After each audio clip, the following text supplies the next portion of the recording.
Hi, we have an update now on the Matheson thing. Slightly different format because of what I'm doing.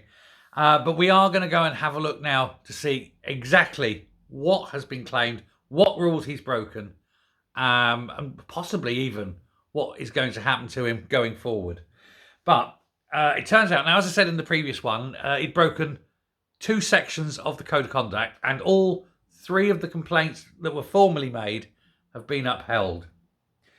Now he's quit. Obviously, he's quit as a minister, but I think it's now time for him to quit as an MSP. He hasn't been back to Holyrood since he quit as a minister. That's just a sign of shame, I think. He's totally ashamed of what he's done. He's been caught out and he can't show his face.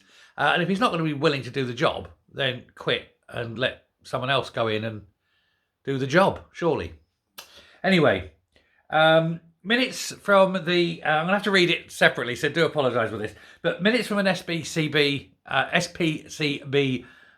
meeting held on Thursday, March the 14th, show that members met to conclude their investigations. This is this morning. They met to conclude their investigation into his conduct. And the group stated, based on the evidence presented in the investigative report, for which he's seen and has not yet responded, but the report itself hasn't yet been published either, but we expect that either close of business today or close of business tomorrow. Mr. Matheson has breached two sections, 7.3 and 7.4 of the Ministerial Code, and thereby it's upheld the three complaints with the SPCB's remit.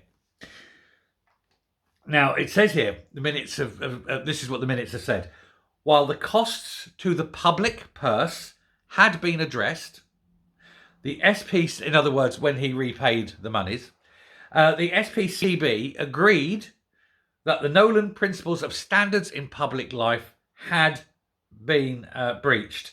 These are embedded in the scheme, and they are underpinning the appropriate use of parliamentary resources.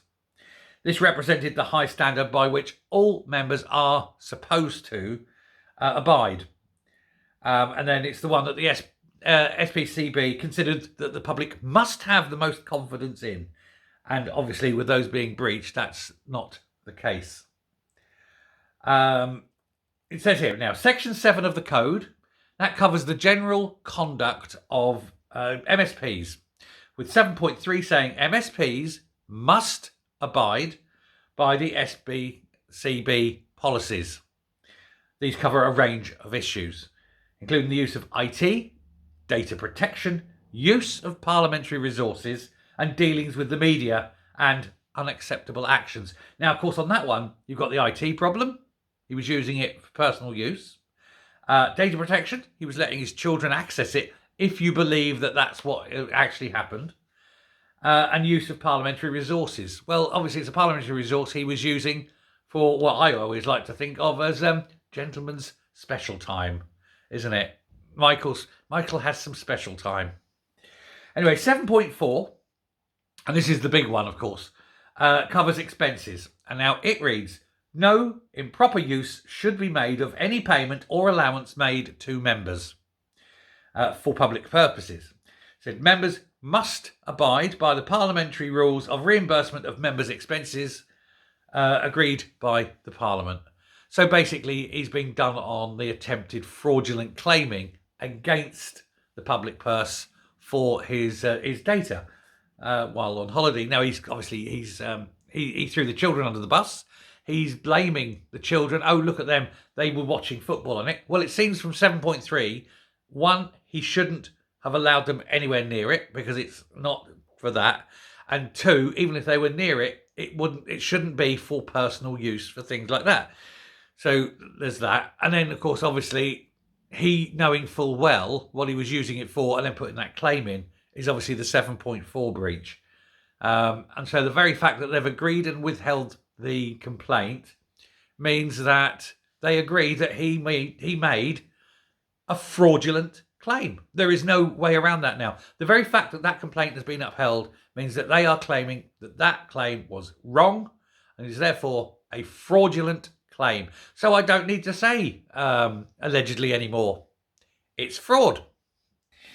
Anyway, the report will now be sent to Standards, Procedures and Public Appointments Committee, who will decide on any actions going forward. Scottish Conservative Chairman, Craig Hoy, said the report was devastating and damning. He added, it is little wonder that he was shamefully stalling for time on its publication, given he has been found to have breached the code twice. This amounts to the most serious charges against any elected member, and he must do the right thing and resign immediately as an MSP. They are calling for his head, and I think it's only right. He's defrauded the public. I personally think he should be arrested. I think he should be charged. I think he should be tried. But he certainly should no longer be a representative of the people. The people do not want criminals representing them. He must also confirm that he will not take a penny of his ministerial severance pay, given what the report has found. That would be bad. The public saw through the repeated lies from the outset. When he sat there, remember, and he pulled out the onion and pretended to cry as he's throwing his children under the bus. Now, of course, he's got that problem. He's about to lose his job. His wife's sitting there. They'll be sitting there looking at each other. She'll be glaring at him and thinking, what on earth am I doing with this loser? He can't keep his job. He is a dodgy example of humankind, and he wouldn't even stand up for his children. So I don't expect that marriage to last very much longer either. That'd be the final nail in his coffin, wouldn't it?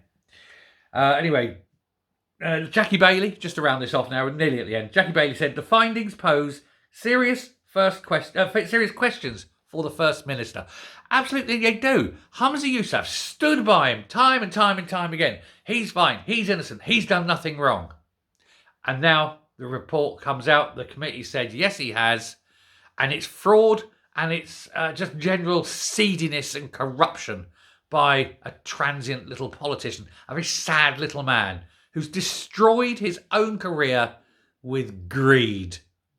All he had to do was say, look, I've put this in, I've made a mistake, I've overcharged on that. This bit and this bit were genuine stuff. This bit wasn't.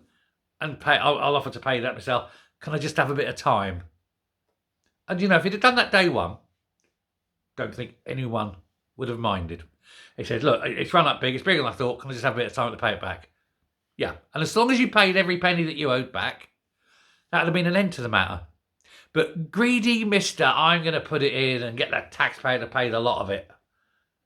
And it's all come to naught. Well, good, Matheson. Good. I'll stop there because there's not much left on it.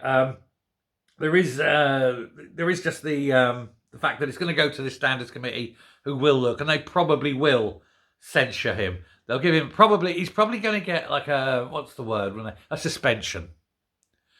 But if there is a suspension, then he's got to go. Don't even suspend him. There is no method of firing him. He has to resign. But I think that would be the best thing. But undoubtedly, he'll get a suspension anyway. And that's without pay. So he'll have to sit at home all week, if you say a week, looking at his wife. Glaring. Good.